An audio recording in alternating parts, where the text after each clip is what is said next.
Не бил напаѓач, туку жртва, тврдеше денеска пред кривичниот суд Сулејман Љамаљари, кој е обвинет дека вербално и физички ја нападнал скопската градоначалничка Данила Арсовска на 11 јули годинава во населбата Чаир, додека таа вршеше увид на терен.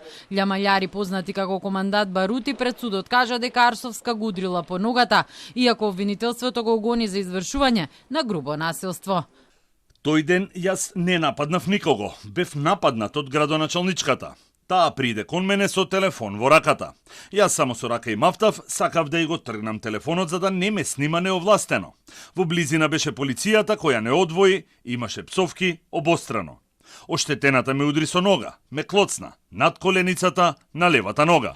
Барути вели дека всушност со неговиот тротинет отишол во маркет кој се наоѓал на 6 до 7 метри од местото на настанот кога Арсовска го нападнала, но не можел веднаш да побара медицинска помош бидејќи бил однесен во полициската станица Битпазар. Се разменувале навреди и погрдни зборови, а целиот инцидент според него бил снимен од страна на градоначалничката и нејзиниот тим. Барути рече и дека се чувствува оштетен од Арсовска и дека сака да одговара за тоа што му го направила. На прашањето на обвинителот Александар Давшевски дали е физички посилен од Арсовска, тој одговори дека не знае. Арсовска заедно со овластени службени лица присуствувала на локацијата на улицата Севастополска по претходна пријава на граѓани во врска со бесправно градење и неовластено приклучување на водоводна и електрична мрежа. Барути според обвинението физички ја нападнал удирајќи ја најпрво по лицето и раката, а потоа со нога во пределот на левата подколеница. Откако присутните униформирани полициски службеници реагирале да го спречат во намерата, продолжиле вербално да ја навредува и да и се заканува.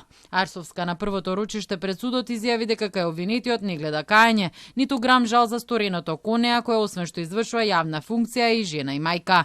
Претходно Љамаљари упатил и закани кон неа на социјалните мрежи.